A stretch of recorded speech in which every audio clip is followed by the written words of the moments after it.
제설제가 뿌려지는 만큼 우리의 토양이나 가로수가 죽어간다고 해도 과언이 아닌 것이다. 염화칼슘 제설제는 가로수에 직접적인 피해를 주기도 한다. 가로수로 심은 사철나무의 나뭇잎은 제설제의 발열 현상으로 화상을 입기도 하고 갈변 현상이 나타나는 등 그 폐해가 만만치 않았다. 경기도 파주시 동일로 부근에 가로수로 심어진 은행나무.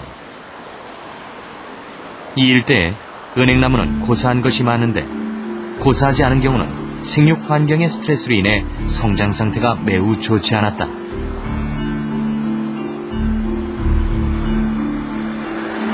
국립산림과학원의 김선희 박사를 대동해 그 상태의 정도를 확인해 보기로 했다. 일반적으로는 이제 거의 이 정도 크기는 자라야 되는데 염화칼슘 피해에 의해서 어떤 생리적인 기능이 떨어지고 또 생리적 기능이 떨어지니까 당연히 생장이 좋지 않겠죠. 그래서 잎이 이렇게 작게 외성화되는 특성을 갖고 있습니다. 특이한 것은 은행나무에서 확인되는 짧은 가지들이었다. 짧은 가지가 많을수록 나무가 주변 환경이 좋지 않다는 것을 의미한다.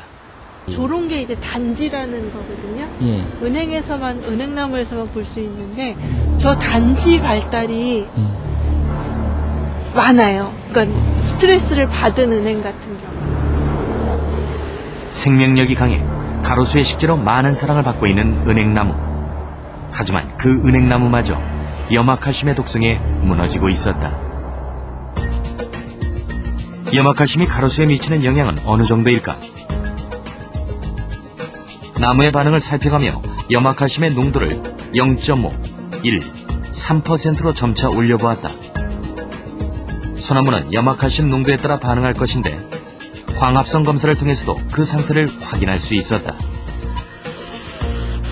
현재는 염화칼슘 중에 염이온이 나무에 흡수되어 잎에 축적될 경우는 그 피해가 나타나는데요. 세포의 영양 불균형이 일어나고 그로 인해서 광합성이라든지 다른 대사작용이 떨어지게 됩니다.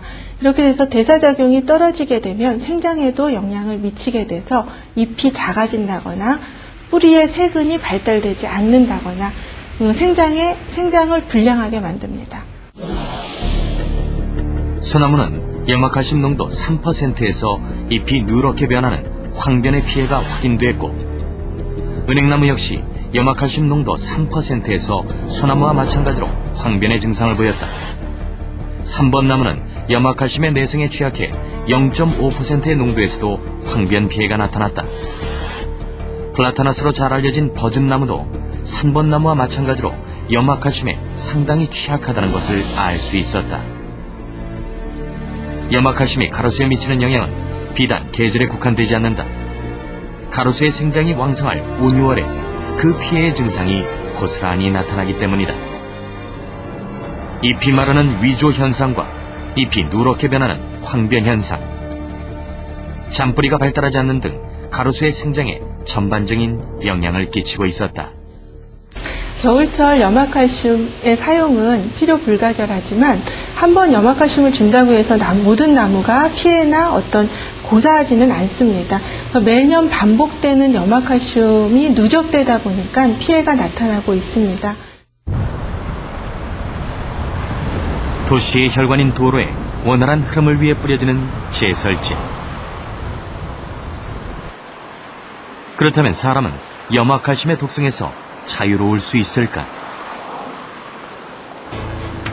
보행자의 미끄럼 방지를 위해 보도블록에 뿌려지는 염화칼슘과 도로에 뿌려진 염화칼슘은 제설이 된 후에도 그대로 남아있어 보행자의 건강을 위협한다.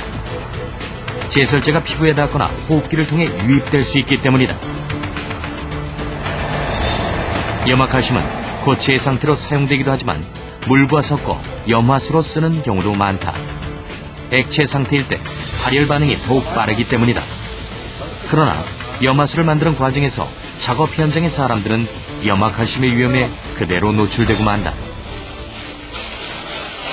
염화칼슘이 옷이나 그런 것 닿으면은 옷도 부패되기 쉽고요. 그래서 이렇게 방제법하고 마스크 쓰고 모자 쓰고 합니다. 손 같은 것도요. 이런 장갑 안 끼면은 나중에 장갑 벗고 나서 씻으면은 손이 뻣뻣하고 그러더라고요.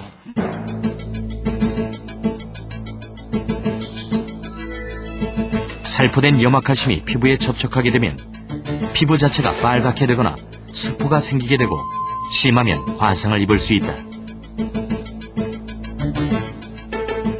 또한 입 주변이나 식도, 위 등에 접촉하게 되면 몸의 수분과 염화칼슘이 화학 반응을 일으켜 점막의 손상을 입을 수 있다.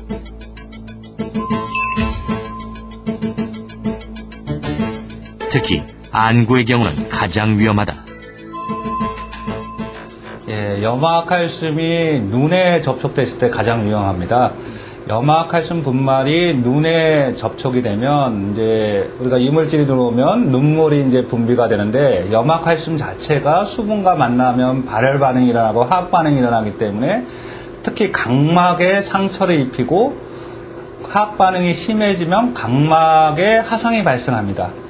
눈의 각막에 화상이 발생하게 되면 흉터가 발생하게 되고요. 그러면 흉터의 정도에 따라서 시력 장애가 굉장히 심해질 수가 있습니다.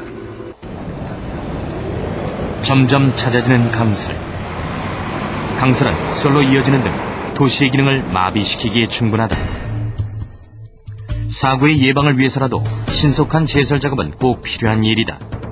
때문에 적설량이 최고치를 갈아치울 때마다 제설제의 사용량도 사상 최대를 기록하곤 했다. 문제는 제설제의 사용량이 늘어났다는 것에 있다. 지난 2000년대 이후 한반도의 적설량은 꾸준한 증가세를 보였다. 2000년 983cm였던 적설량은 2010년 무려 3배 이상이 증가한 2987cm를 기록했다. 그래프대로라면 더 증가할 것이라는 예상이 가능하다. 지난 3년간 서울시에서 사용한 염화칼슘의 소비량은 엄청난 증가세를 보인다. 2008년에서